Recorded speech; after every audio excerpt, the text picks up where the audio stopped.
Hello मेरे प्यारे developers. तो आज की वीडियो होने वाली है लेक्चर नंबर 7 के ऊपर। इससे पहले वाली वीडियो में हमने लूप्स को पढ़ा था कि कौन कौन से लूप होते हैं, for loop, while loop and do while loop, और उनको किस तरीके से यूज किया जाता है। ये सारी चीजें हमने प्रीवियस क्लास में देखा था। तो अगर आपने वो क्लास नहीं देखी है तो लिंक ऊपर आई बटन में मिल जाएगा, आप उसे जाके देख सकते हो। तो ये क्लास होने वाली है हमारी फंक्शंस के ऊपर। आखिर जावा स्क्रिप्ट के अंदर फंक्शंस किस तरीके से बनते हैं और उसको किस तरीके से यूज किया जाता है, और आखिर फंक्शंस को बनाया ही क्यों जाता है। तो सबसे बड़ा सवाल कि आखिर हम फंक्शंस को बनाते ही क्यों हैं। फंक्शन को हम इसलिए बनाते हैं कि कोई जो टास्क है जो हम बार बार कर रहे हैं, रिपीटेड कर रहे हैं या उसको बाद में यूज करेंगे, तो हम एक फंक्शन बना देते हैं जिससे वो एक टास्क को परफॉर्म करेगा, और उस टास्क को हमारा जब मन करेगा तब हम उस फंक्शंस को कॉल करेंगे एंड उसको यूज में ले लेंगे। तो इसी तरीके से फंक्शंस फंक्शंस काम करते हैं। तो अब देखो कि उसका सिंटैक्स क्या होता है। ये स्क्रीन पे आपको दिख रहा होगा। ये पूरा फंक्शंस बनाने का पूरा सिंटैक्स है। सबसे पहले हम फंक्शन लिखेंगे, देन फिर फंक्शंस का नेम आएगा, एंड यहाँ पे पैरामीटर आएगा, एंड इसके अंदर बॉडी होती है, फंक्शन के अंदर बॉडी होगा। जो भी हमें कोई भी टास्क करना है, कोई भी फॉर्मूला या कुछ भी लगाना है वो लिख दो, एंड लास्ट में आंसर को रिटर्न कर दो। जो भी आंसर हो रहा है उसको रिटर्न कर दो। और इस तरीके से कॉलिंग होती है, फंक्शन कॉल किया जाता है। फंक्शन का नेम, ठीक है, एंड उसको कॉल कर दो आर्गुमेंट देके। जैसे कि हमने यहाँ पर दो पैरामीटर दिए, तो हमें यहाँ पर दो आर्गुमेंट भी देने पड़ेंगे। ठीक है, अब कोड पे बढ़ते हैं। मेरा फोल्डर जावा स्क्रिप्ट कोड आपको मिल जाएगा, एंड नोट्स का लिंक भी डिस्क्रिप्शन में मिल जाएगा, और जो आज कोड लिखा जाएगा उसका भी लिंक नीचे डिस्क्रिप्शन में मिल जाएगा। मैं यहाँ फोल्डर बना देता हूँ, डे 7 फंक्शंस, और इसको मैंने वीएस कोड पे ओपन कर लिया। और सबसे पहला काम फोल्डर बनाने का, app.js बड़ी कर लेते हैं ताकि आपको दिखाई दे। ठीक है, क्लियर सब कुछ दिख रहा होगा आपको।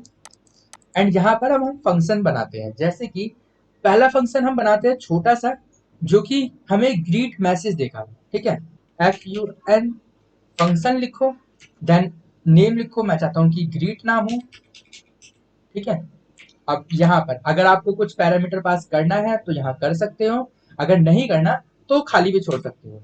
तो मैं नहीं करना चाहता, देन इसके अंदर ये कर दो। अब मुझे क्या करना है, रिटर्न कराना है एक मैसेज।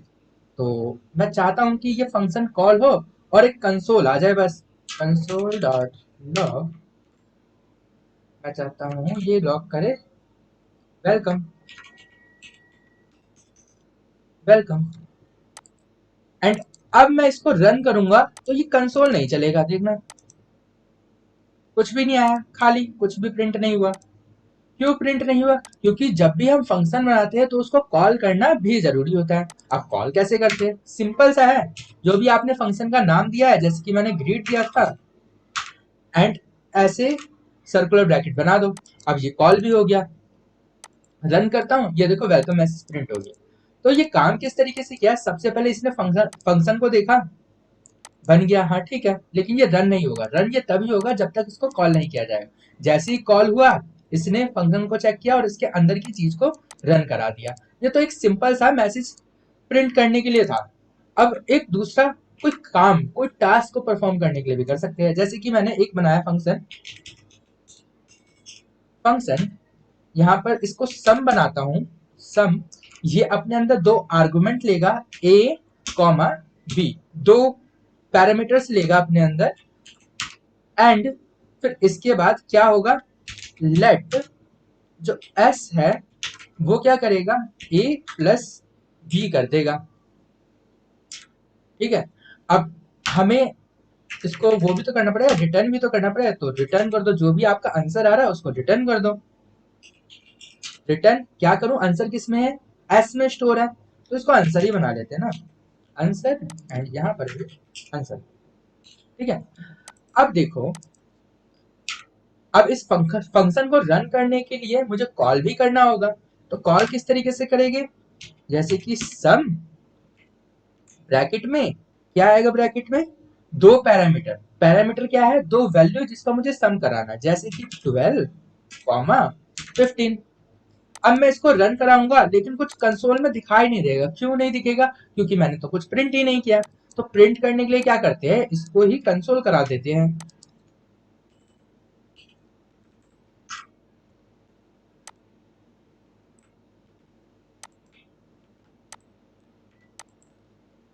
रन करता हूं, ये देखो 27 प्रिंट हो गया। 27 क्यों प्रिंट हुआ?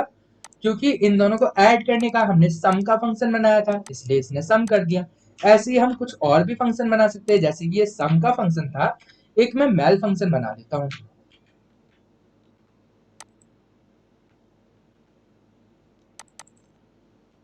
मेल क्या करेगा? ये मल्टीप्लाई करेगा। ठीक है, सिंपल। अब जैसे इसको कॉल किया था वैसे ही हम किसी और को भी कॉल कर सकते हैं। अब ये मेल कॉल करेंगे, सेम वैल्यू। अब मैं इसको रन कराता हूं, तो ये देखो ये दो वैल्यू दे रहा है। ठीक है, ये मल्टीप्लाई करके एंड ये सम करके, ऐसे हम कुछ टास्क को परफॉर्म करके अपने फंक्शन को रन कर सकते हैं। ठीक है, अब एक एग्जाम्पल भी था नोट में, उसको हम देख लेते हैं कि ये एग्जाम्पल किस तरीके से काम कर रहा है। देखो यहाँ पर एक फंक्शन बनाया गया है, कैलकुलेशन फैक्टोरियल। ठीक है, ये क्या करता है? फैक्टोरियल निकाल के देता है। यहाँ पर देखो 3 बार यहाँ पर पास करी हुई है वैल्यू। अब 5 पास किया एंड चेक किया गया कि क्या 5 का कोई फैक्टोरियल हो सकता है। अब यहाँ पर चेक किया क्या जो नंबर है, जो भी हमने यहाँ पर पैरामीटर पास किया है, जो भी आर्गुमेंट भेजा है, क्या वो जीरो से जीरो से छोटा है। अगर जीरो से छोटा होगा तो ये लाइन रन हो जाएगी, ये लाइन रिटर्न हो जाएगी। और ये जो रिटर्न है ना, रिटर्न एक काम करता है कि अगर आपने एक बार रिटर्न कर दिया तो उसके बाद नीचे का जितना भी कोड है वो रन ही नहीं होगा, वो ऐसी गायब हो जाएगा, इनविजिबल हो जाएगा, उसका कोई मतलब ही नहीं रहेगा, कोई अस्तित्व ही नहीं रहेगा अगर ये रिटर्न काम कर गया तो। ठीक है, अब देखो एल्स इफ अगर नंबर 0 के बराबर या 1 के बराबर है तो 1 रिटर्न करेगा। ठीक है, और एल्स में क्या कर दिया है, लेट फैक्टोरियल इक्वल टू 1। ठीक है, और इसके बाद इसके सारे फैक्टोरियल निकाल दिया है एक फोर लूप लगा के। फैक्टोरियल मतलब कि उसके मल्टीपल, कि वो किससे डिवाइड हो जाता है। ठीक है, आपने एलसीएम किया होगा और फैक्टोरियल निकाल के देखा होगा, ये उसी तरीके से रन कर रहा है। यहाँ पे हर बार चेक किया गया कि लेट आई 2 से बड़ा होना चाहिए। एक तो क्या होगा, कोई भी नंबर जिसका फैक्टोरियल क्या होगा, वो 2 से बड़ा ही होगा, सिंपल सी बात है। और ये एन तक चलेगा जहां तक हमारा नंबर चल रहा है, और आई प्लस प्लस होगा। अब यहाँ पर फैक्टोरियल क्या था, 1 था। 1 मल्टीप्लाई आई, 2 से मल्टीप्लाई करेंगे, फिर उसको 3 से मल्टीप्लाई करेंगे, फिर 4 से मल्टीप्लाई करेंगे, 5 से मल्टीप्लाई करेंगे, जो भी नंबर होगा उतनी बार ये मल्टीप्लाई करेंगे। एंड लास्ट में जो भी आंसर होगा वो यहाँ पर प्रिंट हो जाएगा फैक्टोरियल के अंदर, और नंबर जो आपने पास किया था वो। ठीक है, इस तरीके से ये रन होगा। यहाँ आउटपुट भी लिखा हुआ है और हम देख भी लेते हैं कैसे रन हुआ। ये देखो, ये दोनों तो हमने लिखा था, ये फैक्टोरियल 5 का फैक्टोरियल किया गया, तो 5 का फैक्टोरियल क्या है, 102, 120, 120। ठीक है, एंड 1 का फैक्टोरियल 1 ही रहेगा, क्योंकि हमने सेकंड टाइम पे क्या पास किया था, जीरो किया होगा। जीरो, जीरो का फैक्टोरियल क्या रहेगा, जीरो ही रहे, 1 रहेगा। ठीक है, तो इसलिए 1 आया।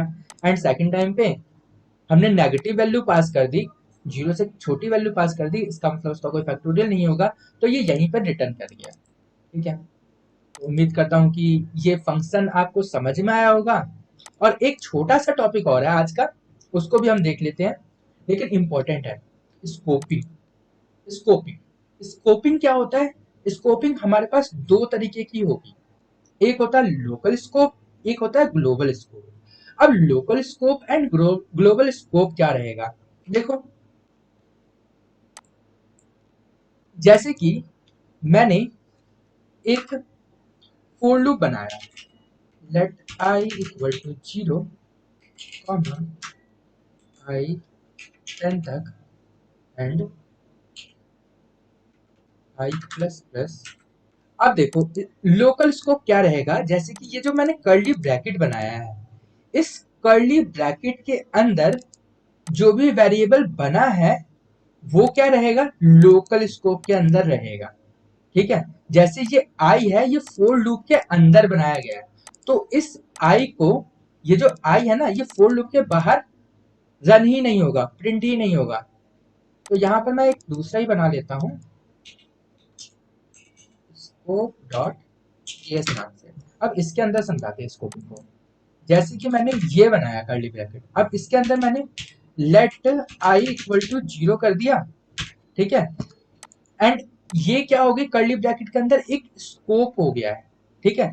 इस स्कोप के अंदर ही ये रन करेगा। अगर मैं चाहूं कि इसको बाहर यूज करूं, जैसे कि मैं चाहता हूं लॉग हो जाए आई, अब देखना यहां पर मैंने आई को प्रिंट किया तो देखो क्या आया है, ये देखो एरर आया है। एरर क्यों आया देखो अच्छे से, कह रहा है आई इज नॉट डिफाइंड, इसको आई मिला ही नहीं। क्यों नहीं मिला, क्योंकि ये एक कर्ली ब्रैकेट के अंदर था, एक स्कोप के अंदर था, लोकल स्कोप के अंदर था। इस वजह से अगर मैं इसको अंदर प्रिंट करूं तब ये प्रिंट हो जाएगा। ये देखो, ये देखो 0 प्रिंट हो गया, ठीक है। इस वजह से तो स्कोपिंग का कंसेप्ट आपको समझ में आया होगा। अब यहाँ पे एक बात आती है, लेक्सिकल स्कोप। लेक्सिकल स्कोप क्या होता है, जैसे कि एक फंक्शन के अंदर हमने वेरिएबल को यूज किया है, बार बार यूज कर रहे हैं, तो देखो एक छोटा सा फंक्शन ही बनाऊंगा मैं यहाँ पे। फंक्शन, इसको दे देते हैं, क्या नाम दूं, कोड दे देता हूँ नाम, ठीक है। ठीक है, अब यहाँ पर मैंने कर दिया लेट ए इक्वल टू 2, ठीक है। यहाँ तक आपको क्लियर। अब फंक्शन के अंदर मैंने एक और फंक्शन बना दिया, इसका नाम दे देता हूं मैं इनर। इनर एंड इसके अंदर डिक्लेयर कर देता हूं बी को, लेट बी इक्वल टू 8, ठीक है। अब देखो इसके अंदर मैं अगर ए को प्रिंट कराऊं, ए को प्रिंट कराऊं तो मैं करा सकता हूं, और इसके अंदर मैं बी को प्रिंट कराऊं तब भी मैं करा सकता हूं। जैसे इसको मैंने कॉपी किया है एंड यहाँ पर पेस्ट कर दिया और यहाँ पर बी को प्रिंट करा रहा हूं, तो इस समय मैं बी को एक्सेस कर पाऊंगा। समझ गया भाई, इसको कॉल करना भी तो जरूरी है। तो कॉल कर दिया मैंने फंक्शन एंड अब मैं करता हूं, यहाँ देखो। अब देखो यहाँ पर ये चीज प्रिंट नहीं हुई, क्यों प्रिंट नहीं हुई, क्योंकि कभी इस इनर फंक्शन को कॉल किया ही नहीं गया। ये यहाँ पे आया एंड बाहर से ही वापस से हो गया, रिटर्न हो गया। तो यहाँ देखो हमें एक बार इनर फंक्शन को भी कॉल करना पड़ेगा, और इनर फंक्शन हम कहाँ कॉल कर सकते हैं, इसके अंदर, ठीक है। अब देखो किस तरीके से प्रिंट होगा एंड यहाँ पर मैं बाहर, ठीक है। अब करता हूं मैं, यहाँ देखो 2 और 8 प्रिंट हो गए। सबसे पहले क्या किया गया, इस कोड से इस पूरे फंक्शन को कॉल किया एंड इस फंक्शन के अंदर जैसे ही आया और उसको इनर फंक्शन मिला, देन उसके बाद ये चीज रन करी।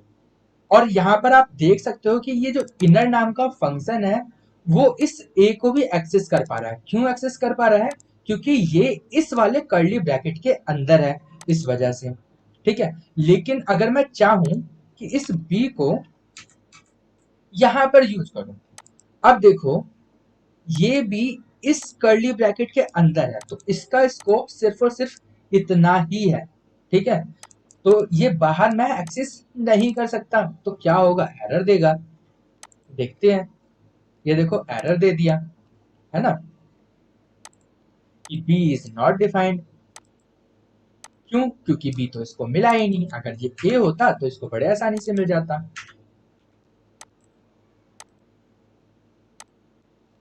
ये देखो, ठीक है। तो ये यही होता है स्कोपिंग का कंसेप्ट, लेक्सिकल स्कोपिंग का कंसेप्ट, कि बाहर वाला जो हम वेरिएबल डिक्लेयर करते हैं उसको अंदर तो यूज कर सकते हैं, लेकिन एक अंदर वाले फंक्शन का वेरिएबल हम बाहर यूज नहीं कर सकते हैं। यही होती है हमारी लेक्सिकल स्कोपिंग। एक और स्कोपिंग का, अब इसमें लेट वेरिएबल कॉन्स्ट का थोड़ा सा खेल है, ठीक है। जैसे कि मैंने इफ कंडीशन बनाया, इफ छोड़ो, ये बनाया, इसके अंदर मैंने किया लेट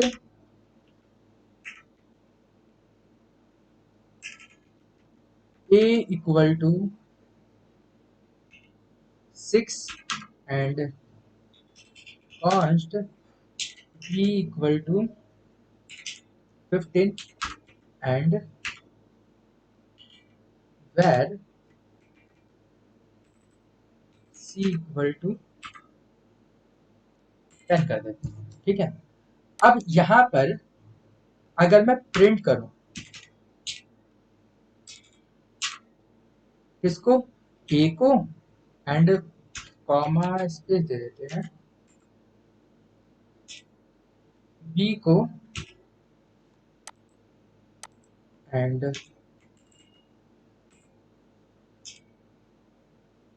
c। ठीक है, प्रिंट करता हूं, ये देखो तीनों चीज प्रिंट हो गई है। इसको कमेंट कर देता हूँ फंक्शन को।